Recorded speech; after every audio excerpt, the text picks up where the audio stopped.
हालांकि बीएलओज का काम भी आसान नहीं है। बहुत से ऐसे केसेस सामने आ रहे हैं जिनका नाम वोटर लिस्ट में तो है लेकिन उनके पते नहीं मिल रहे, इसलिए बीएलओज को फॉर्म बांटने और उसे जमा करवाने में दिक्कत आ रही है। इसलिए स्थानीय बीएलओ ने एक अनोखा तरीका निकाला। उन्होंने मस्जिद के सामने ही कुर्सी डाल ली और सारे फॉर्म्स के साथ वहीं बैठ गए और उसके बाद मस्जिद से लाउडस्पीकर से अनाउंसमेंट करवाई कि जिन्हें एसआईआर का फॉर्म नहीं मिला है वो मस्जिद के सामने आए और आकर के ले लें। वह ऐलान ये है, जिस हजरात के फार्म भर चुके हो वो मस्जिद के सामने आकर जमा कर दें। एक बार फिर सुने, जिस हजरात के फार्म भर चुके हो। अब इसका असर यह है कि मस्जिद के बाहर लोगों की भीड़ लग गई। बीएलओ अवनीश ने बताया कि चुनाव आयोग की कोशिश है कि किसी वैलिड वोटर का नाम नहीं कटना चाहिए, इसीलिए उन्होंने अनाउंसमेंट करवाई ताकि लोग उनके पास खुद आ जाएं और वेरिफिकेशन का काम पूरा हो जाए।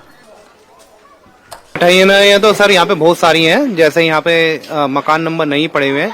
ये जो बस्ती है सन 2003 के बाद की बस्ती है, नई बसापुत हुई है। सबके सुबह के टाइम घर घर जाए जा रहे हैं, शाम के टाइम भी घर घर जाते हैं और जो घर पे नहीं मिल पाते तो हम एक जगह बैठ जाते हैं। जो एक लैंडमार्क है, आपकी जो मस्जिद दिखाई दे रही है ये वो सामने, यहीं बैठ के अनाउंसमेंट करा देते हैं। जो बचे हुए फार्म है हम यहाँ पे बैठ के इकट्ठा कर लेते हैं। यहाँ से भी अनाउंस करवा रहे हैं आप ताकि लोग जो आसपास के एरिया के हैं सब आए यहाँ पर? और हाँ जी बिल्कुल, यहाँ से भी अनाउंसमेंट किया जा रहा है। यहाँ से अब एक अफवाह फैला दी गई कि एसआईआर के जरिए बिहार में मुस्लिम वोटर्स के नाम काट दिए गए हैं और यह काम उत्तर प्रदेश में होगा, इसलिए ज्यादा सावधान रहिए। मुस्लिम डोमिनेटेड इलाकों में इस किस्म की अफवाहों का असर हो जाता है। मुजफ्फरनगर में करीब 42% मुस्लिम आबादी है। यहां वोटर्स की मदद के लिए मुजफ्फरनगर की मुसलमान बस्तियों में जमीयत उलमाए हिंद ने कैंप लगाए हुए हैं। 2003 के एसआईआर का डेटा मुसलमान परिवारों को दिया जा रहा है। इसी कैंप में बैठे जमीयत के नेता मोहम्मद शिबली ने कहा कि एसआईआर की प्रक्रिया से लोगों को परेशानी हो रही है और खासतौर से उन महिलाओं को जो किसी दूसरे शहर की रहने वाली हैं लेकिन उनकी शादी यहां पर हो गई है।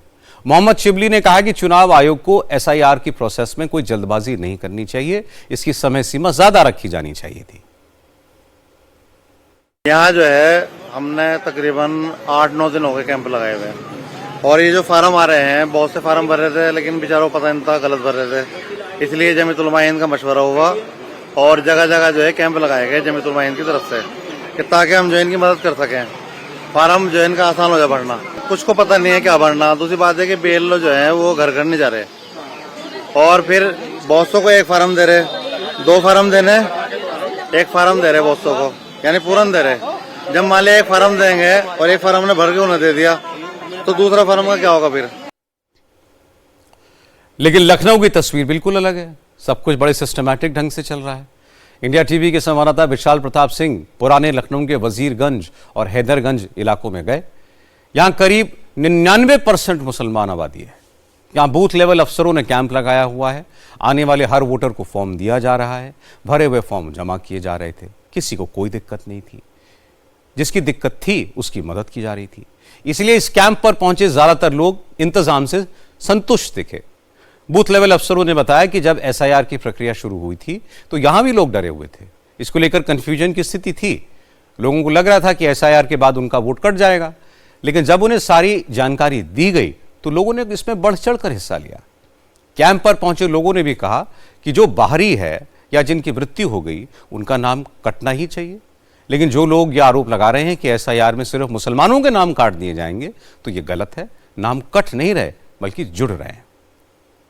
नाम नहीं काटे जा रहे, जो नहीं उनको हटाया जा रहा, जो है उनको ज्वाइन किया जा रहा है। सही है, जरूरी है, अच्छा होना है, वेरिफिकेशन होना जरूरी है। बिल्कुल जरूरी, बिल्कुल सही और बिल्कुल होना भी जरूरी है। क्योंकि मालूम पड़ा ना अपने घर कितने लोग हैं तो सब बाहरी तो कोई नहीं, क्योंकि इतने हादसे हो रहे, इतना सब हो रहा है, अपना लोग सेफ रहे ना, कोई दिक्कत नहीं। सबकी जानकारी मिल गई, सबके फार्म जमा हो गए। एक फार्म मेरा बच्चा रहा, वो जमा करने आए हैं। बहुत जरूरी है ये। अब इसमें तमाम ऐसे वोट खत्म हो गए हैं, नहीं है उनकी लिस्टों में नाम आ रहे हैं, उसको कम से कम कट तो जाएंगे। थोड़ा बहुत जो पूछना था वो पूछ भी रहे हैं, सर बता भी रहे हैं।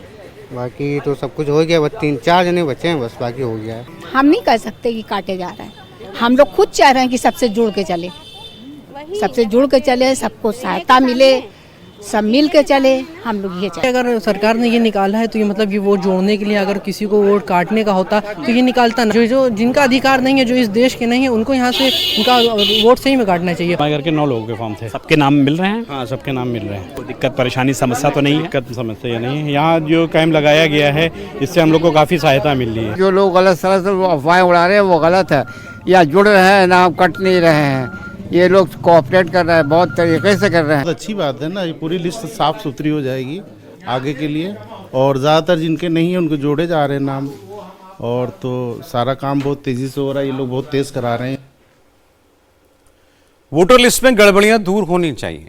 जिन लोगों की मौत हो चुकी है, जिन लोगों के 2-2 नाम दर्ज हैं, 3-3 वोटर कार्ड बने हुए हैं, जिन घुसपैठियों के नाम वोटर लिस्ट में जुड़ गए हैं, ये तो कटने ही चाहिए। और मजे की बात देखिए कि ममता बनर्जी, अखिलेश यादव, राहुल गांधी ये वोटर लिस्ट की गड़बड़ियां बताते हैं, इन खामियों को ठीक करने की मांग भी करते हैं, लेकिन जब चुनाव आयोग यही काम शुरू कर रहा है तो उसका विरोध कर रहे हैं। अब ये दोहरा रवैया नहीं तो और क्या है।